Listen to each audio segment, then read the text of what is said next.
Retour sur le plateau de politique en compagnie de Jean-Marie Colombani, de Carole Barjon de l'Obs, et Bruno Roger Petit de Challenge. On va y arriver. On va y arriver. Et Dominique Régnier de la Fondapol. Je voudrais quand même, parce qu'il y a quelque chose qui me chiffonne sur ce que vous venez de dire, et par rapport à Manuel Valls, les uns et les autres, surtout Jean-Marie, vous disiez qu'il est embarrassé dans le fond parce qu'il est tiraillé entre la loyauté et son ambition. Mais que, comme le disait Bruno, personne n'en veut au PS ou Carole. Cependant, quand même, il y a des signes qui ne trompent pas aujourd'hui, c'est que c'est cet appel de Tours. Alors on va comprendre ce que c'est. Mais il y a quelques mois, il disait il y a deux gauches irréconciliables. Et écoutez ce qu'il disait il y a quoi, une semaine à Tours, devant les socialistes. On l'écoute. Je veux que chacun se pose les bonnes questions. Et je demande à Arnaud, à Benoît, à Aurélie, à Emmanuel Patois, l'autre. Qu'est-ce qui nous sépare?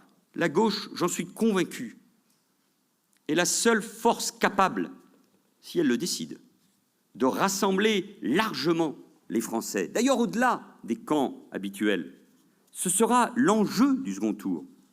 Nous devons y être. Voilà, donc c'est paradoxal. Il dit. Vous avez dit, il est tiraillé entre sa loyauté et son ambition. Moi, je pense plutôt qu'il est tiraillé entre sa raison, qui lui dit que de toute façon, voilà, la gauche a assez peu de chances d'être présente au second tour, et que ça fait longtemps qu'il nous menace, ça risque d'être un massacre de toute façon, quel que soit le candidat. Et de l'autre côté, entre cette règle un peu qu'ont en tête les hommes politiques, qui veut que l'histoire ne repasse pas les plats et que parfois il faut occuper une place pour ensuite peser sur l'avenir. Voilà, moi je crois qu'il est un peu dans cette ce questionnement-là. Je peux y aller? Oui, tu peux y aller. Il a quand même un problème, c'est-à-dire que Premier ministre qu'il a été ou qu'il est, il est resté l'éternel trublion du Parti socialiste, c'est-à-dire le roi de la transgression. Donc il a transgressé à tout va, il a triangulé à tout va. Ce qui s'est passé cet été, on l'a pas assez dit, on l'a pas assez vu. Quand il s'est mis à soutenir les maires de droite et un maire d'extrême droite quand même, David Rachlin à Fréjus, dans leurs arrêts sur le Burkini. Contrairement à ce qu'on croit, ça n'a pas fâché les islamo-gauchistes. Il y en a un peu au PS, mais pas grand que ça. Mais ça a fâché beaucoup de gens qui s'inscrivent dans la tradition démocrate chrétienne de gauche du Parti socialiste, qui ont été heurtés par ça, profondément. C'est-à-dire que, transgression après transgression, il s'est coupé de tout le monde. Il est isolé aujourd'hui complètement. Et alors, ce qui est effectivement terrible, c'est que lui, il a un rapport autant médiatique qu'être dans l'instantané. C'est-à-dire qu'effectivement, en février dernier, il nous dit qu'il y a deux gauches irréconciliables, et aujourd'hui, il est prêt à se poser en recours de toutes les gauches. Pas seulement les deux d'ailleurs, toutes les gauches. Mais ce n'est pas audible. Et donc son problème, une fois que sera passée l'échéance 2017, ça va être d'exister. Parce qu'il est extrêmement isolé. Je pense aujourd'hui qu'il y a plus de parlementaires qui soutiennent Emmanuel Macron qu'il y en a qui soutiennent Manuel Valls. Oui, ça c'est une réalité. Évidemment un événement majeur. Dominique, c'était le cas, oui. Mais non, mais c'est vrai.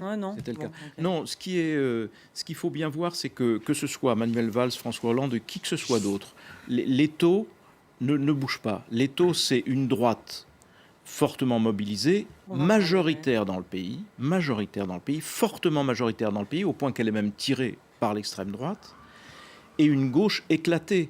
Parce qu'il ne faut jamais oublier que l'extrême gauche est à l'offensive depuis le soir même de l'élection de François Hollande, avec en plus désormais une obsession en tête, refaire Syriza ou refaire Podemos, c'est-à-dire faire que l'extrême gauche supprime et supplante la social-démocratie, la gauche de gouvernement. C'est une bataille à mort entre une extrême gauche, entre guillemets révolutionnaire, fidèle peut-être à ses idéaux trotskistes, et une gauche de gouvernement.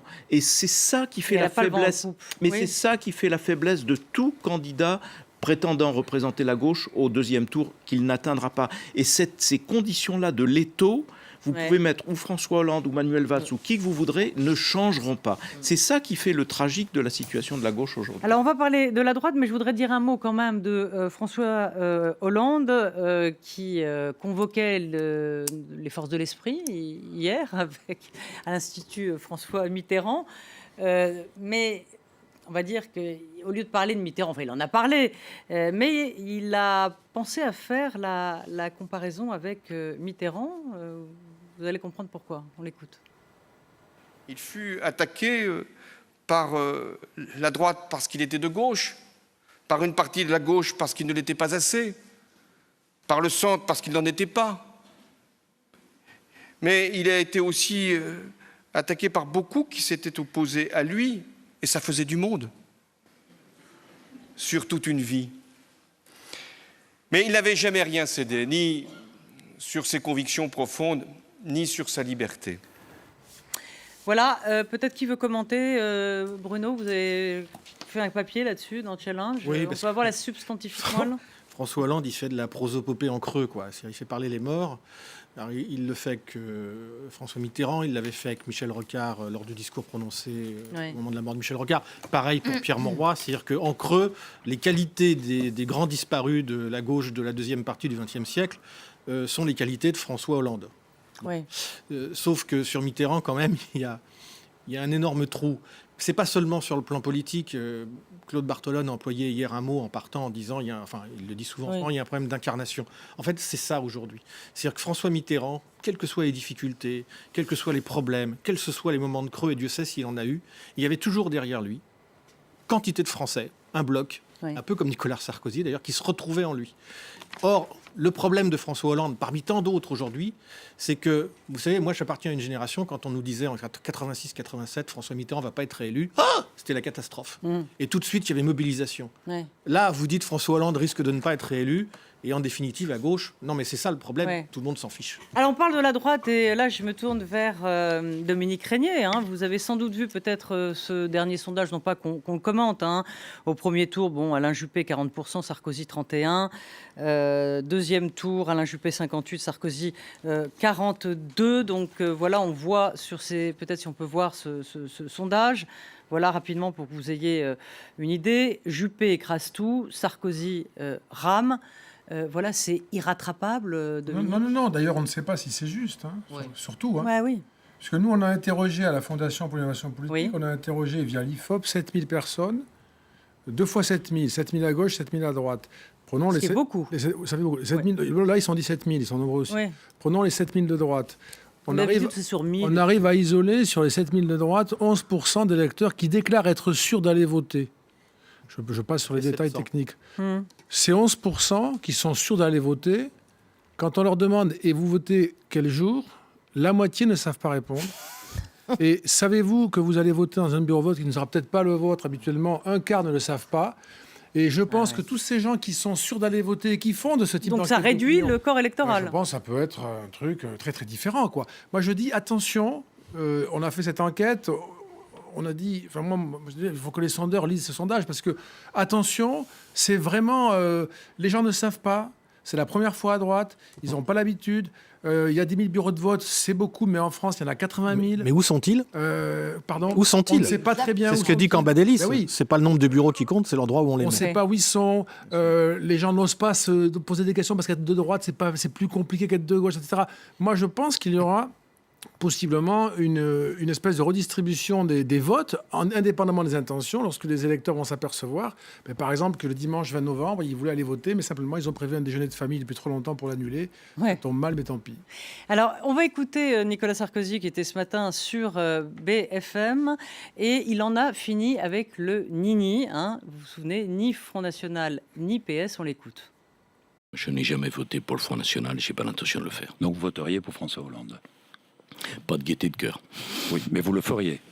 Je ne voterai pas pour le Front National. Bon. C'est clair, je ne l'ai jamais fait. Et d'ailleurs, je pense qu'entre nous, avec le Front National, il y a Oui. une barrière infranchissable. Pour eux, l'immigration, c'est un problème de principe. Pour moi, c'est un problème de nombre. C'est pas tout à fait la même chose. Pourquoi ce changement de stratégie, Dominique ? J'imagine que c'est la conséquence mesurée par les sondages, d'ailleurs, attention, d'une stratégie qui jusqu'ici était très très à droite. On l'a bien vu, ça a été commenté 20 fois. Et ça ne prend pas. C'est-à-dire que l'écart, comme vous l'avez rappelé tout à l'heure, encore une fois, le point de comparaison, c'est les sondages. Moi, je ne sais pas si ces comparaisons ne sont pas des songes. Puisque personne, on n'a rien, on n'a pas de, rien, ouais. c'est que des mesures par téléphone ou online. Il faut bien voir. Donc c'est pas fiable. Enfin, moi, je considère que c'est, de là à fonder ou à refonder les stratégies là-dessus, je trouve pas ça très pertinent. Carole ? Et vous, Jean-Marie? Oui, non, moi je pense que c'est, enfin, en tout cas sur la stratégie de Sarkozy, c'est vrai que ce matin c'était assez clair. Il y a une espèce de ce qu'on pourrait appeler un recentrage, Oui. c'est-à-dire qu'il en revient au nini. Il dit clair, enfin, Tout le monde il se dit quand même- recentre, même il Marine dit quand Le même Pen, clairement alors. qu'il voterait Hollande plutôt que Marine Le Pen, ce qui dans sa bouche éventuellement, même s'il dit qu'il ne le ferait pas de gaieté de cœur. Hein. Voilà, on ne l'attendait pas forcément publiquement de manière aussi affirmée. Et puis il a donné aussi des précisions sur le fait qui était jusque-là un peu ambigu. Sur l'interdiction du voile dans l'espace public, Ouais. là, il donne le sentiment de revenir un tout petit peu en arrière. Et on a l'impression d'être un peu à front renversé, quoi, en fait, en ce moment, dans cette primaire de droite. C'est-à-dire que Sarkozy se recentre un peu, Vous trouvez? alors Ouais, que ouais. Juppé... Vous êtes tous d'accord ne là, bouge sur le pas sur ses recentrage de fondamentaux, Sarkozy? mais C'est-à-dire que Oui. de la part de Nicolas Sarkozy, c'est normal, il se projette dans l'hypothèse où il gagne, où il va devoir s'adresser non plus à Exactement. une population de droite, mais aux Français. Et il voit bien que du côté d'Alain Juppé, il y a des cohortes de gens sous réserve, parce que c'est vrai qu'on ne sait rien, et qu'en plus on ignore la sociologie de Ah ouais, l'électorat qui complètement. va aller Ouais. voter, qui sera très différente de la sociologie du pays, mais ça c'est une autre histoire. Donc il voit bien qu'il y a des cohortes venant de la gauche, entre guillemets, qui se disent prêtes à aller voter pour Alain Juppé, etc. Là, il en désarme une partie en disant « Mais attendez, moi, je suis républicain, je voterai pour François Hollande si c'est François Hollande au deuxième tour. » Donc, on comprend très bien qu'il essaye de corriger les failles qui sont apparues dans sa campagne. Bruno, il dit dans Paris Match que s'il n'est pas candidat, désigné candidat des primaires, Marine Le Pen risque de gagner. En clair, il dit s'il n'y en a pas un qui colle au basque de Marine Le Pen sur sa droite, eh bien, il n'y aura que Juppé. Et par conséquent, Marine Le Pen, il laisse entendre que ceux qui ne pourront pas se défouler sur Sarko et voter Sarko, eh bien, ils iront voter Marine Le Pen. C'est ce qui fait Ça, entendre. c'est quasiment un souhait, en fait. C'est-à-dire que si Eh c'est oui, Alain, mais si c'est c'est son Alain argument. Juppé, Mais il a raison ou il a la tort? bonne idée, c'est de pousser des cohortes d'électeurs, les républicains sarkozystes purs et durs, dans les bras du Front National pour dévitaliser Juppé. Vous savez, on est en plein paradoxe. C'est-à-dire que la vraie question, et quand vous discutez avec des gens de l'entourage de Juppé, quand même, ils ont un peu ça en tête, c'est que devient la candidature Juppé si elle n'est plus portée par l'anti-sarkozysme qui est pour l'instant quand même structurant. Exactement. Alors à cela, ils vous disent, oui, mais Ouais. c'est génial, on aura François Hollande en face, donc on sera porté par l'anti-hollandisme. Sauf que le spectre François Hollande, jour après jour, ça me nuise. Ouais. Ça me nuise. Donc effectivement, je me mets un peu à la place de Nicolas Il est tout Sarkozy. seul, Je me dis qu'est-ce qui m'arrangerait, c'est qu'effectivement Juppé soit dévitalisé d'un côté par le Front National et puis de l'autre, pas par François Hollande, mais par une Est-ce que ça candidature va pas Emmanuel être Macron. contrebalancé par les gens de gauche qui iront, ou les centristes qui iront voter pour Juppé? C'est-à-dire qu'il y aura un basculement, si ce n'est pas Nicolas Sarkozy, des gens du Front National, non, enfin je ne sais pas. Bon, bref, c'est compliqué. Dominique, on est d'accord que c'est la première fois qu'une élection est si, je veux dire, en suspense, quoi. Impalpable. Oui, absolument. Impalpable, Tout ouais. est possible, y compris le pire. Et c'est la première fois, ça c'est sûr, que l'on s'attend tous de manière très tranquille, c'est-à-dire peut-être à tort, mais à avoir au second tour un choix impossible. Donc, enfin, une absence de choix, disons plus précisément. Alors, vous vouliez parler, Dominique et Jean-Marie, de ce petit livre qui a son importance, qui est petit mais qui pèse lourd. En tout cas, moralement, c'est dans un monde qui change, retrouver le sens du politique. Et c'est le Conseil permanent de la Conférence des évêques de France qui propose à la fois aux citoyens et aux politiques un nouveau contrat social, c'est-à-dire qu'ils se disent, voilà, ils disent on est en danger, il faut qu'on intervienne, la République est menacée, des religieux qui se mêlent de politique, c'est quand même assez inédit. Oui, enfin, c'est aussi, c'est à la fois une mesure de la gravité du moment, c'est ce qu'ils disent. Hein, Oui. Le moment est grave, il faudrait que les politiques en prennent la mesure. Donc, ils font là la leçon politique. On peut partager ça, on peut considérer que ça n'est pas suffisamment pensé aujourd'hui, la gravité objective de la situation. Et puis, c'est aussi très impressionnant de voir l'Église catholique qui, depuis la séparation de 1905, qui a été un combat d'une très grande violence, aujourd'hui nous dit attention, la République est menacée. Donc il y a une espèce de parcours prodigieux et on se dit que nos compatriotes musulmans devraient lire ce bouquin et voir le travail qui permet d'incorporer de façon très pacifique et utile une organisation religieuse, une croyance métaphysique et la République. Mais s'immiscer dans la vie politique, est-ce que c'est pas contraire justement à Non. cette C'est du laïcité? temps, hein. Oui. C'est de tout temps, les évêques interviennent, prennent la parole. C'est un document qui est en effet très républicain. Oui, c'est un document qui est en effet très républicain de la part des évêques et qui embarrasse le Front National, honnêtement. Oui. Qui embarrasse le Front National. On l'a vu, oui. Et donc, ça n'est pas anodin qu'il y ait cette mobilisation de la part d'un épiscopat qui est plutôt timoré en règle générale et qui hésite plutôt à s'avancer, à s'exprimer vraiment, sauf sur les questions scolaires. Oui. Ce texte a aussi une vertu. Certes, il peut servir d'exemple à nos compatriotes musulmans, comme dit Dominique, mais ça peut aussi servir d'exemple à certains laïcistes, bien de chez nous, de la gauche, voire des laïcistes identitaires, qui sont en train de transformer la laïcité de leur côté en instrument de combat culturel. Et c'est très intéressant de voir justement que ces évêques-là sont plus respectueux de l'édifice républicain juridique construit notamment autour de la loi 1905 qu'un certain nombre de laïcistes qui vous disent aujourd'hui la laïcité c'est plus seulement l'État, ça doit s'imposer dans l'espace public à des citoyens. Et ça c'est très intéressant aussi à méditer. Carole, là-dessus. Ou à Jean-Marie. Non, c'est vrai. Ajouter, Le laïcisme il y a un sujet laïciste aujourd'hui, c'est vrai. Et c'est un peu un paradoxe de voir qu'un certain nombre de personnes veulent revenir au fond à l'état d'esprit des origines de la loi de séparation, qui était un combat entre la République et l'Église catholique. Le combisme. Qui était un combat, un vrai combat dur dans des temps qui étaient des temps, j'allais dire, presque au bord de la guerre civile. Mais il y a eu des morts après. Sans tenir compte de tout ce qui s'est passé, sans tenir compte justement du ralliement des églises à la République et ainsi de suite, et donc d'une situation qui mériterait un laïcisme moins, j'allais dire, moins virulent, tout en étant persuadé que la laïcité est une arme de la République. Mais c'est pas une arme identitaire. Les religieux respectent la loi de 1905 parce qu'elle garantit aussi la liberté de culte. Et donc, aussi la liberté éventuellement si ça ne contrevient pas aux règles de sécurité de la République, de porter des vêtements. Enfin, je veux dire, c'est pour l'Église ça que d'ailleurs catholique l'affaire n'est du pas du tout Burkini violente. a été l'affaire du Donc Burkini c'est assez cohérent. C'est cohérent. Et quand vous dites, Dominique, sur l'islam devrait s'emparer aussi d'un texte, évidemment. Il n'y a pas de hiérarchie dans l'islam, mais d'un islam des Lumières, un islam qui soit compatible. Je veux dire, c'est une vraie révolution. Je veux dire, comment faire émerger cela aujourd'hui ? Comment l'anticiper ? Comment leur... c'est évidemment une question très difficile puisque l'islam est une sorte de religion politique. Donc c'est très compliqué.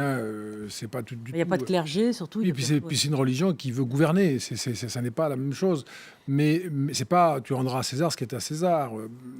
Mais simplement, ça viendra nécessairement. Ça viendra, mais ça viendra des musulmans eux-mêmes. Ça ne viendra pas d'un clergé, mais ça viendra des musulmans qui sont... Il y en a beaucoup en France qui sont particulièrement éclairés, particulièrement savants, particulièrement bienveillants, etc. Il y en a beaucoup. Ils ont un peu de mal à exister parce qu'ils sont souvent associés. Ils n'aiment pas ça au bon musulman qui vient rassurer ses compatriotes, etc. Donc c'est compliqué comme position. Il faudrait avoir plus de temps, mais ça ne manque pas et on aura cette contribution. Ouais. Je pense aussi que ce livre peut-être répond à une inquiétude. C'est qu'on a vu, il y avait eu une étude extrêmement intéressante de l'IFOP qui montrait que l'électorat catholique, qui a longtemps été un rempart contre le Front National dans énormément de régions et notamment dans l'Ouest, il y avait quelque chose là qui s'effritait. Je crois que c'est une étude qui date de l'an dernier, me semble-t-il, ou bien un an et demi. Bon. Donc c'était un peu inquiétant. Et je pense que ce livre peut peut-être répondre aussi à ça, c'est-à-dire de dire, il faut continuer d'être un rempart. Enfin, voilà. Carole, je sais que vous êtes sensible, il nous reste 3 minutes, vous êtes sensible au sujet de l'éducation. Vous venez de sortir un livre qui fait un peu de bruit d'ailleurs, sur qui sont les assassins de l'école. Vous êtes attaqué à ce qu'on appelle les pédagogistes, ceux qui ont créé les programmes dans les écoles. Et non pas aux pédagogues. Voilà, pédagogistes, tout à fait, bien sûr, c'est pour ça que j'ai bien employé le terme pédagogiste. Le sujet de l'éducation, on entend peu, dans le fond, les politiques aujourd'hui se saisir de cette question. Alors, il y a Attali qui hurle dans le désert. Le programme d'Alain Juppé, ce que Alain Juppé a mis en avant dès le début de sa campagne, c'est l'éducation. Mais vous noterez que dans les débats politiques... mais dans les débats, non. Oui, mais enfin bon, si c'est pas relayé par l'opinion, par les médias... Moi, je pense qu'ils font une erreur. Moi, je pense qu'ils font une erreur grave. Je pense que l'opinion, il y a quand même 12 millions d'élèves, ça fait éventuellement 24 millions de parents d'élèves. Et je pense que les gens sont très préoccupés par ça. Il y a quand même 20% d'enfants qui ne maîtrisent pas la langue française à l'entrée en sixième. Oui, il y a les Donc, fameux c'est une classements PISA véritable aussi. On est tragédie toujours, sociale dont on n'a pas le droit de ne pas s'occuper. Et il faut se poser des questions sur les origines de ce mal. Et je pense que les hommes politiques, effectivement, parce que ce n'est pas un sujet très médiatique, parce que aussi c'est un sujet finalement quand on commence à le creuser qui est assez technique. Voilà, donc c'est pas porteur, comme me disait un conseiller en communication d'un ancien président, et c'est très dommage parce que c'est juste ce qui détermine l'avenir du pays. Alors effectivement, Jean-Marie a tout à fait raison. Alain Juppé, lui, a fait un livre sur l'école. Pour lui, l'éducation, c'est la mère de toutes les réformes. Et il veut mettre le paquet sur le... Ils le disent tous. Et il veut mettre le paquet sur le primaire, alors que tout le monde, depuis 20 ans, ne parle que du collège. Et même la maternelle. Athalie dit la voilà. maternelle. Mais bon, effectivement, je trouve qu'il pourrait en parler un peu plus. Oui, un mot à ajouter là-dessus. Non, Il nous reste c'est- 1 minute. Oui. Moi, c'était pour... Non, mais le discours de Carole, c'est le discours de chaque nouvel entrant au ministère de l'Éducation. Il commence par constater la part d'échec de notre système et qui dit je vais m'y atteler, etc. Et je À vais la leur sortie- filer à à la prochain, sortie du voilà. ministère parce que le système est trop lourd. Je pense profondément que c'est Claude Allègre qui avait Le mammouth, raison. oui. Le système est trop lourd. S'il n'est pas puissamment décentralisé, il périra. C'est un des éléments. ça, c'est un autre C'est sujet. un des éléments de soviétisme qui subsistent dans la Ça, société. c'est française. l'organisation administrative. L'organisation, bien sûr. Je parle de C'est autre chose. l'organisation. Oui, bien sûr. oui, oui. Bon, merci. On aura on aurait fini sur des sujets cruciaux dont personne effectivement ne parle, parce que Sauf dans les familles. sauf Oui, dans les sauf familles. dans les familles, Tout le monde exactement. aide les devoirs, ses enfants à faire ses devoirs, hein. N'est-ce pas, Bruno? On a dit le trio des sujets de préoccupation des Français sont invariables, hélas. Oui. Chômage, logement, santé. Il y a Voilà. l'immigration et la C'est- sécurité. oui, chômage, Sécurité, quand logement, même. santé d'abord. Ça dépend. Moi, j'ai une enquête qui D'abord. me passe. Ah, l'enquête Je dit suis On va quoi? prendre le... Ben non, mais c'est sûr. Mais comment sont faites les enquêtes de la Fondation? Non, aujourd'hui, dans les 5, il faut prendre les 5. Il reste On va 30 voir. secondes, ouais. On a l'éducation d'ailleurs qui vient aussi. Ah Moi, ouais. je pense que ça L'éducation vient. aussi, Franchement, bien je sûr. pense que ça Moi, vient. je citais les trois premiers. Vous avez après. très haut l'immigration et la sécurité, c'est dans les Ouais. 3 premiers. Hein. Voilà, donc à France 24, c'est le lieu du débat qui n'a pas lieu ailleurs. Donc nous allons parler de Et l'éducation. de l'anticipation. Nous avons fait notre devoir. Merci à tous et merci à Agnès Le Cossec d'avoir préparé cette émission et merci à toute l'équipe technique. À bientôt. Merci.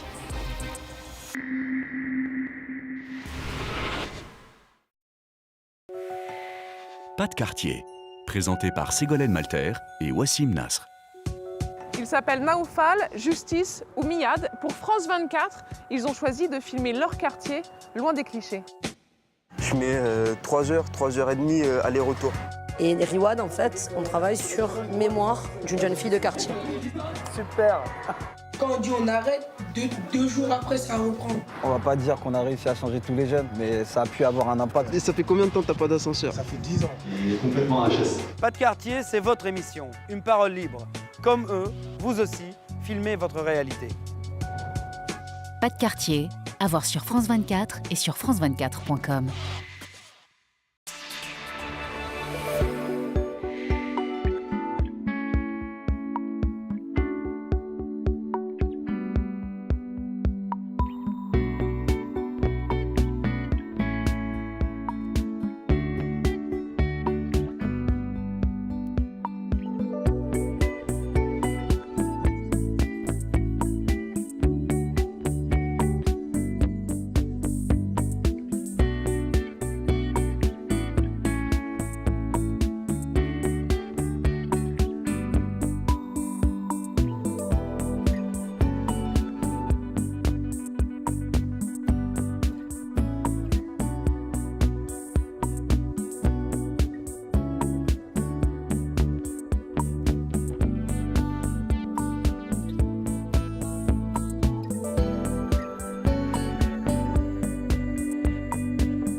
Bonsoir à tous et bienvenue sur France 24. Il est 18h à Paris. Volte-face en Belgique sur l'accord commercial entre l'Union européenne et le Canada, le fameux CETA. Les Wallons ont finalement trouvé une position commune avec les autres régions et communautés linguistiques. Le traité pourrait être signé prochainement, selon le Premier ministre belge Charles Michel. Le refus de la Wallonie avait entraîné, vous vous souvenez, l'annulation du sommet de l'Union européenne et du Canada prévu aujourd'hui à Bruxelles. L'accord belge est salué par Jean-Marc Ayrault, ministre français des Affaires étrangères, et par le chef de la diplomatie canadien, Stéphane Bion. Alors comment expliquer bien sûr la levée du veto des Wallons? On en parlera avec notre correspondante à Bruxelles, Katialine Landabourou. Le prix Sakharov est attribué à 2 femmes de la communauté yézidi, toutes 2 rescapées du groupe État islamique. La communauté yézidi est l'une des minorités les plus vulnérables d'Irak. Martin Schulz, président du Parlement européen, a salué leur courage et exhorté les Européens à se battre contre la stratégie génocidaire de l'organisation de l'État islamique. Enfin, en 40 ans, plus de la moitié des animaux sauvages vertébrés ont disparu de la planète. C'est le cri d'alarme poussé par WWF dans leur 11e rapport Planète vivante. Un rapport qui fait un vaste bilan de la santé de la Terre et de sa biodiversité. Nous détruisons notre capacité à vivre sur la planète dans la durée, affirme l'ONG.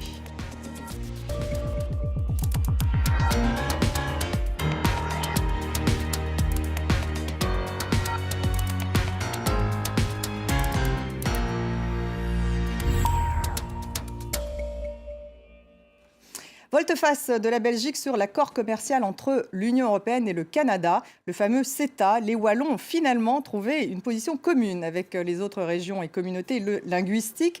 Le traité pourrait donc être signé prochainement, a dit le Premier ministre belge Charles Michel. Le refus de la Wallonie avait entraîné l'annulation du sommet de l'Union européenne et du Canada, prévu aujourd'hui à Bruxelles.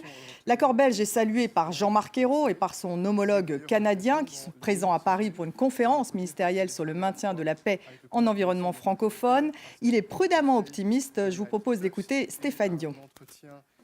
Je suis prudemment optimiste. Bien sûr, chat échaudé craint l'eau froide, mais on croit que là, il y a des bonnes chances que ça marche. On en serait très heureux pour l'Union européenne, le Canada et le monde entier, parce que c'est un accord qui pourrait être un modèle qui prouverait qu'on peut à la fois faire du commerce et des politiques progressistes en matière d'environnement, de politique sociale, de sécurité alimentaire, etc. Stéphane Dion au micro de Marc Perolman. Alors, on va retrouver justement à Bruxelles, pour en parler, notre correspondante Katialine Landabourou. Katialine, qu'ont obtenu finalement les Wallons? Manifestement, ils ont obtenu certaines batailles. Remporté certaines batailles. Oui, alors la première bataille visait le système. Première bataille remportée, le système de règlement des différends entre investisseurs et États. C'était un des volets les plus controversés de l'accord. Et c'était une bataille non seulement pas menée par les Wallons, mais par une portion croissante de la population européenne. Alors dans sa version initiale, le CETA prévoyait la mise en place de tribunaux d'arbitrage privés pour régler ces différends entre investisseurs et États. Un tel système aurait donc permis à des multinationales de poursuivre en justice des États pour des lois qui auraient été à l'encontre de leurs intérêts. Prenons un exemple concret. Ce fut le cas lorsque Philip Morris intenta un procès devant un tribunal privé à l'État d'Australie. Le géant cigarettier se sentait en fait lésé par l'introduction de paquets neutres. Alors on le voit dans le cadre de ce procès, c'est bien le droit des États à réglementer au nom de l'intérêt général, dans ce cas pour des affaires de santé publique qui étaient largement remis en cause. Alors grâce, je dirais, à la ténacité des irréductibles wallons, ce type de dérive ne sera absolument pas autorisé à l'avenir dans le cadre de l'accord Union européenne-Canada. Alors l'autre grand combat, c'était celui de l'agriculture. Et là-dessus, les Wallons ont obtenu une sorte de clause de sauvegarde temporaire. Oui, tout à fait. Alors, ils ont obtenu plusieurs concessions qui visent cette fois beaucoup plus à protéger leurs propres agriculteurs. Alors, ils ont d'abord, je dirais, obtenu des garanties via des contingents tarifaires pour éviter, par exemple, que des entreprises américaines ne puissent profiter de l'accord entre l'Union européenne et le Canada pour inonder les marchés européens de leurs marchandises via leurs filiales canadiennes. Deuxième concession, c'est ce dont vous parlez, la possibilité pour les Européens d'activer des clauses de sauvegarde en cas de perturbation sur le marché agricole agricoles, même si ces perturbations ne visent qu'un seul produit. Alors en cas de nouvelles crises dans le secteur du lait, par exemple, ils ont aussi obtenu des concessions et celle-là vise que la Commission européenne pourra mettre en place un certain nombre d'aides à ces producteurs, autant de soutiens qui ne pourront pas être contestés selon les clauses du nouvel accord par le gouvernement canadien. Enfin, dernière chose, toutes les législations européennes visant l'interdiction des OGM, l'interdiction des hormones, tous ces produits innovants extrêmement contestés ici au sein de l'Union européenne ne pourront pas être entravés par la mise en œuvre du CETA. Merci Katia Nil, Landabourou, correspondante à Bruxelles. Le processus continue donc. Le prix Sakharov est attribué à 2 femmes de la communauté yézidi. Nadia Mourad et Lamia Haji Bachar sont toutes 2 rescapées du groupe État islamique. Martin Schulz, président du Parlement européen, a salué, vous le voyez, leur courage et exhorté les Européens à se battre, a-t-il dit, contre la stratégie génocidaire de l'organisation de l'État islamique. La communauté yézidi est l'une des minorités les plus vulnérables d'Irak. Je vous propose d'écouter un extrait d'un entretien de Nadia Mourad. C'était avec Virginie Hertz. C'était en février dernier. Il n'y a pas de vie avec Daesh. Nous n'étions pas en vie. On ne savait jamais quand il viendrait.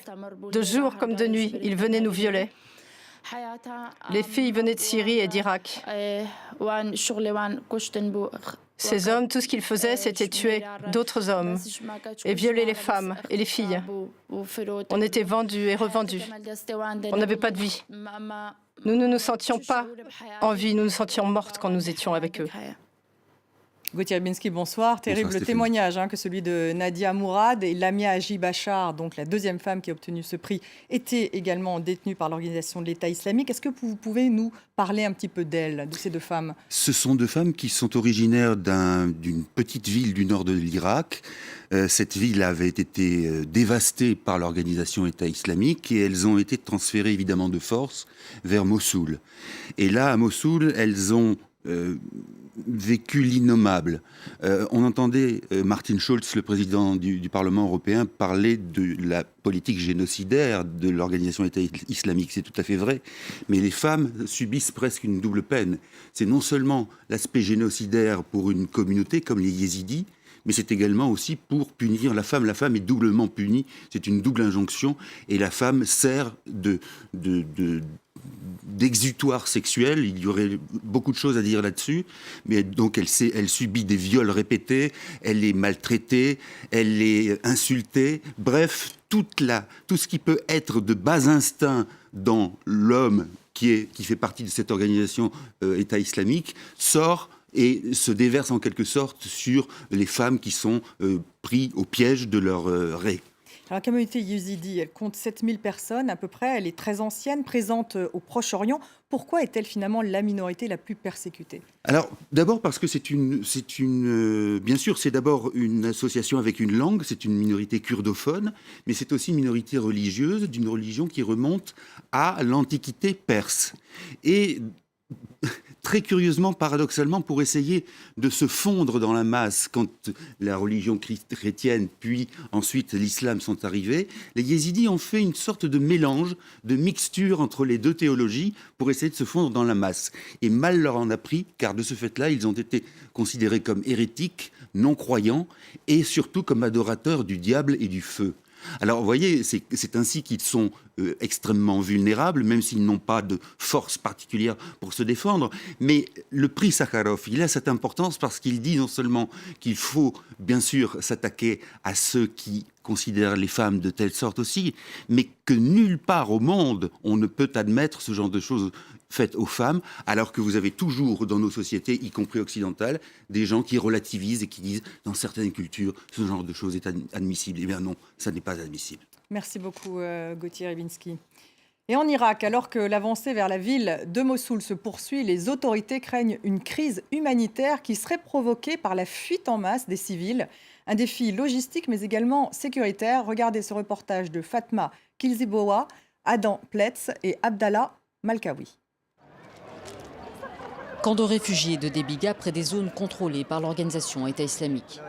Des dizaines d'hommes sont parqués à l'entrée derrière un grillage. Ils affirment avoir fui les djihadistes, mais les policiers kurdes restent méfiants. Je ne sais pas où se trouve ma famille. J'ai été emprisonné et on m'a enfermé ici. Pourquoi ils vous retiennent? On nous garde ici jusqu'à ce que les interrogatoires se terminent, même s'ils nous ont déjà dit que nous étions innocents. Dieu merci, il n'y a aucun membre du groupe État islamique parmi nous. Ils n'ont rien à nous reprocher. Les autorités kurdes veulent empêcher les terroristes de s'infiltrer parmi les réfugiés. Résultat, les femmes se retrouvent séparées de leurs maris, souvent pendant plusieurs jours. Nous avons traversé de nombreux obstacles et des terrains minés. Nous étions plusieurs familles à venir ici. Quand nous sommes arrivés vers les forces de sécurité kurdes, elles ont arrêté mon mari pour l'interroger. Cela fait 4 jours que je n'ai aucune nouvelle de lui. Mon fils, lui, est bloqué à l'entrée du camp. Son fils n'a que 15 ans et il n'a déjà plus d'espoir en l'avenir. On a quitté l'enfer de Hawja pour une autre prison. Je ne suis pas heureux. À l'heure où le Kurdistan irakien craint un afflux massif de réfugiés en provenance de Mossoul, les contrôles se resserrent, mais le traitement réservé à la population arabe risque d'aggraver les tensions ethniques dans un Irak en quête de stabilité. Et dans le nord-ouest de la Syrie, 22 enfants et 6 enseignants ont été tués hier par des frappes aériennes dans une école de la province d'Idleb. Ces bombardements ne peuvent être que l'œuvre des Russes ou du régime syrien, a accusé Jean-Marc Ayrault, ministre français des Affaires étrangères. Les Russes, bien sûr, nient. La Russie n'a rien à voir avec cette terrible tragédie, a déclaré la porte-parole de la diplomatie russe. Je vous propose d'écouter Jean-Marc Ayrault, ministre des Affaires étrangères. C'était tout à l'heure à Paris. Nous venons d'assister encore il y a quelques heures au bombardement d'une école. Au moins 20 morts, des enfants, des innocents. Qui est responsable? En tout cas, ce n'est pas l'opposition qui est responsable, parce que pour bombarder, il faut des avions. C'est soit les Syriens, le régime de Bachar el-Assad, soit les Russes. Et près d'un an après les attentats de Paris, eh bien, le Bataclan a dévoilé sa nouvelle devanture. De grandes lettres rouges lumineuses s'affichent désormais au-dessus de la porte d'entrée. Les palissades en métal qui avaient été placées devant le café du Bataclan ont été retirées. La salle de spectacle doit rouvrir au mois de novembre et c'est Peter Doherty qui va inaugurer la nouvelle scène. Et à Calais, les pelleteuses sont entrées en action ce matin pour raser la fameuse jungle. Objectif, faire place nette le plus vite possible pour éviter tout appel d'air, a expliqué la préfète du Pas-de-Calais, Fabienne Buccio. Et bien sûr, pour éviter que s'installent à nouveau des migrants nouveaux venus d'Allemagne, de Paris ou d'ailleurs. Le centre de l'Italie secoué hier soir par une nouvelle série de séismes. Des dizaines de personnes ont été blessées, des bâtiments se sont effondrés. Mais rien de comparable avec le dernier tremblement de terre qui a touché la région cet été et qui a fait, vous le savez, 300 morts. Les habitants de la région sont néanmoins traumatisés et redoutent de nouvelles répliques. Myriam Amellal. Les ruines de l'église de Visso qui tiennent miraculeusement debout au milieu des gravats. Une image apocalyptique après le séisme qui a fait tomber les habitations comme un château de cartes. L'étendue des dégâts est visible du ciel. Plusieurs villages dans ce relief montagneux du centre de l'Italie, déjà frappés par un tremblement de terre en août dernier, ont été balayés en à peine quelques secondes. Ici, nous sommes en montagne. Les chutes de rochers provoquées par le séisme ont bloqué l'accès. Nous devons dégager les routes pour pouvoir porter secours aux sinistrés. Tout semble sous contrôle, mais nous espérons qu'il n'y aura pas d'autres répliques. Pour l'instant, un seul mort est à déplorer, un homme de 73 ans décédé d'une crise cardiaque. Mais si le séisme était survenu en pleine nuit, le bilan serait bien plus lourd. Il n'y a pas eu de victimes, principalement parce que le séisme a frappé à 19h30. Les gens ne dormaient pas et ils ont pu réagir immédiatement. Et lorsque le second séisme a frappé, les gens n'étaient déjà plus chez eux.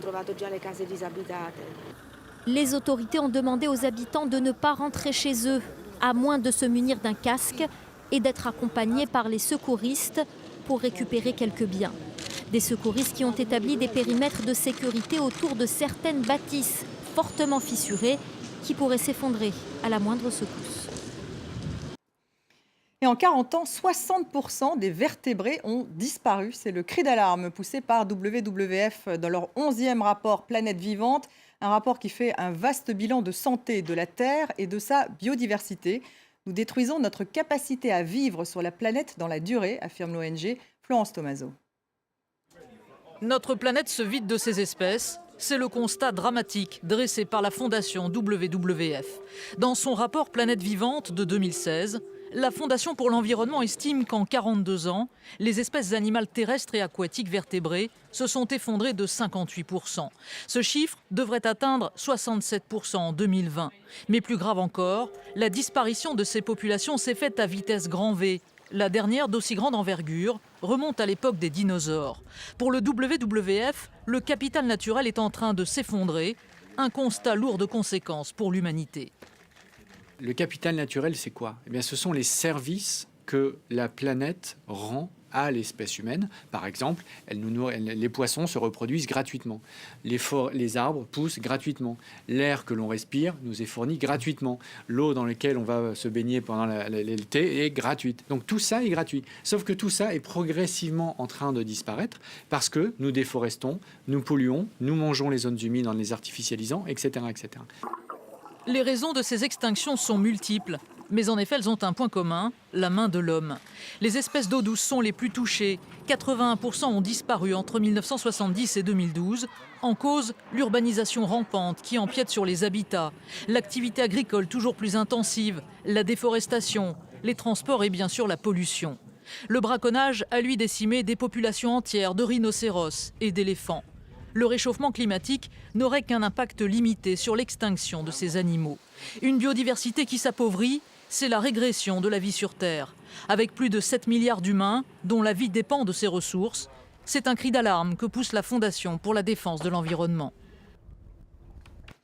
Et on en parle avec mon invité Arnaud Gauffier. Merci d'être avec nous, responsable alimentation et agriculture au WWF. 40 ans, la moitié des vertébrés qui ont disparu. Êtes-vous d'abord surpris ? Alors, surpris, non, parce que c'est quand même un constat qu'on fait de rapport en rapport. Donc, il y a 2 ans, on avait déjà sorti le même type de rapport. On était à 52%. Donc, il y a une accélération. La tendance s'accroît, oui. Il y a une accélération. Qu'est-ce que ça signifie qu'un jour, il y aura la disparition de l'espèce humaine, tout simplement ? Ça veut dire que, alors on n'est pas non plus à la veille de la disparition de l'espèce humaine, mais ça veut dire on entame de plus en plus notre capital de survie et qu'on met de plus en plus la pression sur les écosystèmes. Donc on se met en risque, en zone de risque. Alors pourquoi une telle accélération tout de même ? C'est dû principalement à la destruction des milieux de ces espèces, les milieux dans lesquels ils vivent. Donc la déforestation, les zones humides, on l'a vu dans le reportage, qui sont particulièrement touchées. Les espèces inféodées aux zones humides, les amphibiens, les batraciens, les poissons d'eau douce. Cette destruction est causée par la prolifération des infrastructures humaines, les villes, l'étalement urbain, l'urbanisation, les zones commerciales qui s'étendent, des voies de chemin de fer, des LGV par exemple, ça peut être des aéroports, ça peut être plein de choses.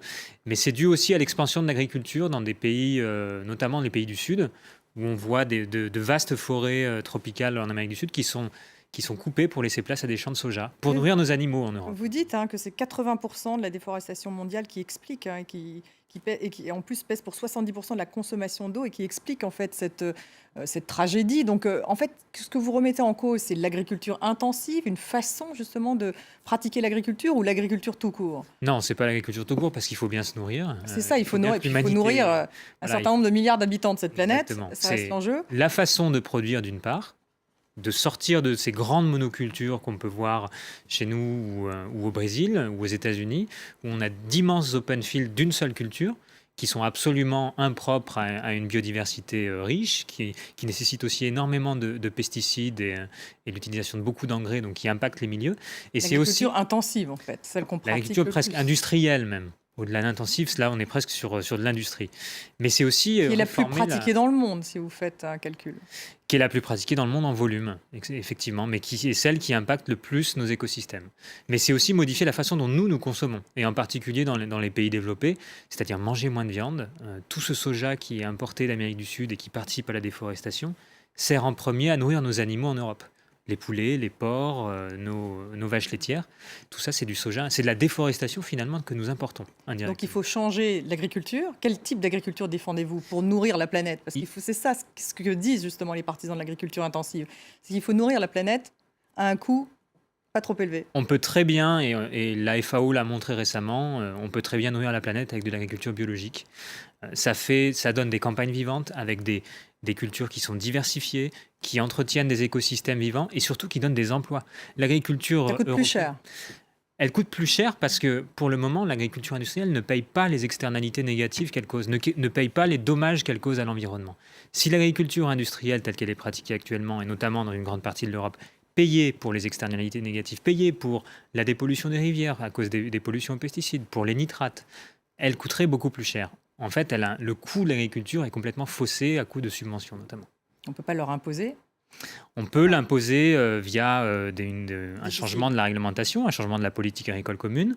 On peut aussi encourager des modes de production qui sont plus vertueux, encourager l'agriculture biologique, encourager des produits locaux qui sont produits correctement, les produits certifiés, et aussi ça touche reste aussi la toujours pêche. minoritaire quand on regarde quand même dans l'agriculture. Quand on voit les chiffres de croissance de l'agriculture biologique, on n'est plus dans le minoritaire. Une agriculture qui croît de 20% par an, qui a des chiffres de croissance de près de 20% en matière de conversion, notamment dans le secteur laitier. Et celle-là protège véritablement plus la planète et donc entraînerait moins de morts d'animaux. Elle protège beaucoup plus la planète parce qu'elle est productive et permet d'avoir des écosystèmes qui soient vivants. Alors vous parlez également du changement climatique. Est-ce qu'il explique aussi en partie ces disparitions? Alors le changement climatique, effectivement, commence à impacter directement les espèces. On le voit dans l'Arctique avec l'ours blanc. Le changement climatique va 4 à 5 fois plus vite dans les régions polaires que dans les régions tempérées. Et donc l'ours blanc pourrait être une des premières grandes espèces à disparaître directement à cause du changement climatique. Donc oui, il impacte ces espèces. Elles doivent remonter vers le nord, les espèces, ou vers le sud, bouger en latitude pour pouvoir s'adapter à ces changements.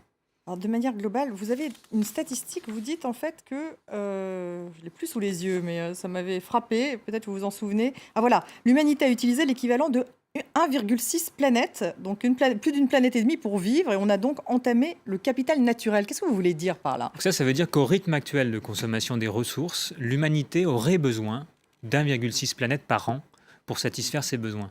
Donc c'est lié au fameux jour du dépassement. Dès le 8 août, on dit qu'on a consommé toutes les ressources que la planète est capable de renouveler en une année. Pour faire un parallèle avec peut-être un peu plus parlant, c'est comme si on avait un compte en banque sur lequel on se sert sur les intérêts, et au bout d'un moment, on commence à entamer le capital de ce compte en banque. Ça dure pendant quelques mois, quelques années, et au final, il ne reste plus rien. Et c'est un peu dans ce système-là que nous sommes finalement. On entame notre capital. Alors la COP22 démarre à Marrakech finalement dans 10 jours. Qu'en attendez-vous? On attend surtout des solutions de la COP22, des actes, puisque la COP21 a été le grand moment diplomatique, donc le grand moment des engagements. À la COP22, on aura besoin d'actes et vraiment d'actes concrets, de solutions de la part des États pour diminuer leurs émissions de gaz à effet de serre. Ça commence déjà, il y a eu quelques prémices, alors pas forcément des États, mais de secteurs industriels. L'aviation s'est engagée à réduire ses émissions par de la compensation. On a eu, il y a deux semaines... Donc le secteur privé s'engage. Le secteur privé commence à s'engager, parce que le secteur privé aussi commence à comprendre que le changement climatique est un risque pour lui, à la fois financier et sur ses approvisionnements. Quel est le plus gros enjeu pour vous à Marrakech? Qu'est-ce qui manquait dans cet accord de Paris l'année dernière?